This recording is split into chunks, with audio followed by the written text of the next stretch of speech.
Merci madame la présidente, monsieur le ministre, mes chers collègues. La gravité de la crise que traverse notre école est réelle.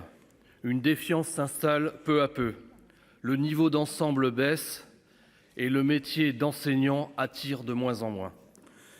Pourtant, l'école et ses enseignants sont en première ligne pour transmettre à notre jeunesse les grandes valeurs de la République.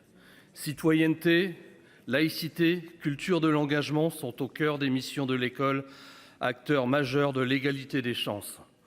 Ce contrat liant la République et ses enfants et futurs citoyens est aujourd'hui à renouveler. L'école a aujourd'hui besoin d'un nouveau souffle et de nouvelles perspectives. C'est tout l'objet de cette proposition de loi qui s'attelle à ce vaste chantier. L'égalité des chances tout d'abord en proposant la création d'un service public de soutien scolaire. En effet, nous constatons que c'est un vrai sujet de fracture sociale au sein des familles. Elle a d'ailleurs été exacerbée pendant la crise sanitaire et le confinement en 2020. Concernant les savoirs fondamentaux, le texte propose de réarmer les enseignants du premier degré en améliorant leur formation. Il prévoit ainsi la création d'écoles supérieures du professorat qui préparent au concours et forment les enseignants et forment davantage et mieux les enseignants stagiaires. Cela représenterait donc une vraie avancée pour mieux préparer les enseignants du premier degré pour l'apprentissage des savoirs fondamentaux.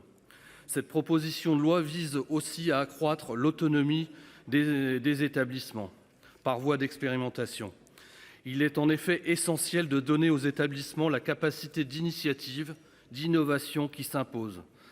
Cela participe aussi à la motivation des enseignants et peut-être il faudrait sans doute s'inspirer des systèmes éducatifs des pays nordiques qui reposent sur l'autonomie des professeurs et celui également du Portugal qui tente à décentraliser les processus de recrutement et à octroyer davantage d'autonomie aux établissements. De plus, il me semble qu'il faut aller plus loin et réformer le statut des directeurs d'école en renforçant leur rôle et notamment dans les écoles les plus importantes. Le texte n'oublie pas non plus la ruralité et défend avec conviction une approche différenciée en matière scolaire. Les territoires ruraux nécessitent des critères spécifiques et adaptés à leurs défis. Ce texte prévoit également qu'une décision de fermeture de classe sera soumise à l'avis du conseil municipal ou des conseils intercommunaux. Il est absolument essentiel d'associer davantage les élus locaux dans ce processus car les conséquences d'une telle décision, tant humaine que financière, sont lourdes pour les territoires. En matière de laïcité, cette loi entend étendre notamment aux accompagnateurs le principe de neutralité politique et religieuse lors des sorties scolaires. La laïcité est l'un des grands principes qui doit être réaffirmé dans l'école de la République. En 2021, l'IFOP publiait un rapport en partenariat avec la Fondation Jean Jaurès et Charlie Hebdo, quelques mois après l'assassinat de Samuel Paty. L'enquête soulignait un fait important, 34% des professeurs en réseau éducatif prioritaire ont témoigné de perturbations lors des cérémonies d'hommage. Par ailleurs, et selon le rapport de Jean-Pierre Aubin, la moitié des professeurs déclarent s'être autocensurés pour éviter des incidents avec certains élèves. Ces chiffres doivent nous alerter et nous engager à agir au plus près des difficultés dont témoignent les enseignants et à les soutenir dans l'exercice de leur noble mission. Nous devons cesser les petits renoncements du quotidien qui font reculer la République et son idéal. Mes chers collègues, ensemble, nous devons engager un grand chantier pour refonder les bases de notre école républicaine. Elle doit être émancipatrice, elle doit préparer nos enfants aux défis de demain et les guider sur les chemins ardus de la connaissance. Nous devons mener une vraie réforme structurelle pour que les établissements disposent d'une plus grande autonomie, les équipes de plus de liberté et de capacité d'initiative pour ainsi mieux s'adapter aux besoins des élèves. Cette proposition de loi a le mérite d'en proposer quelques premières pierres et d'ouvrir la porte à d'autres améliorations.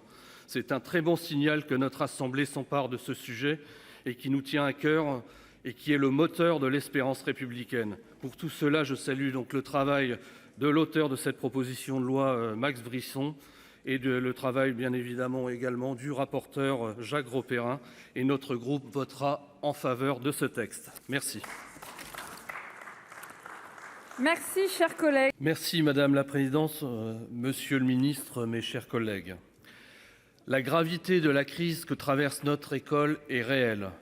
Une défiance s'installe peu à peu. Le niveau d'ensemble baisse et le métier d'enseignant attire de moins en moins. Pourtant, l'école et ses enseignants sont en première ligne pour transmettre à notre jeunesse les grandes valeurs de la République. Citoyenneté, laïcité, culture de l'engagement sont au cœur des missions de l'école, acteurs majeurs de l'égalité des chances. Ce contrat liant la République et ses enfants et futurs citoyens est aujourd'hui à renouveler. L'école a aujourd'hui besoin d'un nouveau souffle et de nouvelles perspectives. C'est tout l'objet de cette proposition de loi qui s'attelle à ce vaste chantier. L'égalité des chances, tout d'abord, en proposant la création d'un service public de soutien scolaire. En effet, nous constatons que c'est un vrai sujet de fracture sociale au sein des familles. Elle a d'ailleurs été exacerbée pendant la crise sanitaire et le confinement en 2020. Concernant les savoirs fondamentaux, le texte propose de réarmer les enseignants du premier degré en améliorant leur formation. Il prévoit ainsi la création d'écoles supérieures du professorat qui préparent au concours et forment les enseignants et forment davantage et mieux les enseignants stagiaires. Cela représenterait donc une vraie avancée pour mieux préparer les enseignants du premier degré pour l'apprentissage des savoirs fondamentaux. Cette proposition de loi vise aussi à accroître l'autonomie des établissements par voie d'expérimentation. Il est en effet essentiel de donner aux établissements la capacité d'initiative, d'innovation qui s'impose. Cela participe aussi à la motivation des enseignants et peut-être il faudrait sans doute s'inspirer des systèmes éducatifs des pays nordiques qui reposent sur l'autonomie des professeurs et celui également du Portugal qui tente à décentraliser les processus de recrutement et à octroyer davantage d'autonomie aux établissements. De plus, il me semble qu'il faut aller plus loin et réformer le statut des directeurs d'école en renforçant leur rôle et notamment dans les écoles les plus importantes. Le texte n'oublie pas non plus la ruralité et défend avec conviction une approche différenciée en matière scolaire. Les territoires ruraux nécessitent des critères spécifiques et adaptés à leurs défis. Ce texte prévoit également qu'une décision de fermeture de classe sera soumise à l'avis du conseil municipal ou des conseils intercommunaux. Il est absolument essentiel d'associer davantage les élus locaux dans ce processus car les conséquences d'une telle décision, tant humaine que financière, sont lourdes pour les territoires. En matière de laïcité, cette loi entend étendre notamment aux accompagnateurs le principe de neutralité politique et religieuse lors des sorties scolaires. La laïcité est l'un des grands principes qui doit être réaffirmé dans l'école de la République. En 2021, l'IFOP publiait un rapport en partenariat avec la Fondation Jean Jaurès et Charlie Hebdo, quelques mois après l'assassinat de Samuel Paty. L'enquête soulignait un fait important, 34% des professeurs en réseau éducatif prioritaire ont témoigné de perturbations lors des cérémonies d'hommage. Par ailleurs, et selon le rapport de Jean-Pierre Aubin, la moitié des professeurs déclarent s'être autocensurés pour éviter des incidents avec certains élèves. Ces chiffres doivent nous alerter et nous engager à agir au plus près des difficultés dont témoignent les enseignants et à les soutenir dans l'exercice de leur noble mission. Nous devons cesser les petits renoncements du quotidien qui font reculer la République et son idéal. Mes chers collègues, ensemble, nous devons engager un grand chantier pour refonder les bases de notre école républicaine. Elle doit être émancipatrice, elle doit préparer nos enfants aux défis de demain et les guider sur les chemins ardus de la connaissance. Nous devons mener une vraie réforme structurelle pour que les établissements disposent d'une plus grande autonomie, les équipes de plus de liberté et de capacité d'initiative pour ainsi mieux s'adapter aux besoins des élèves. Cette proposition de loi a le mérite d'en proposer quelques premières pierres et d'ouvrir la porte à d'autres améliorations.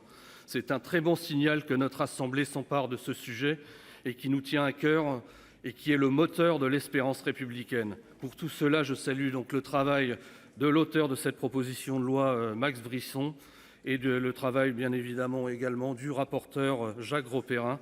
Et notre groupe votera en faveur de ce texte. Merci. Merci, cher collègue.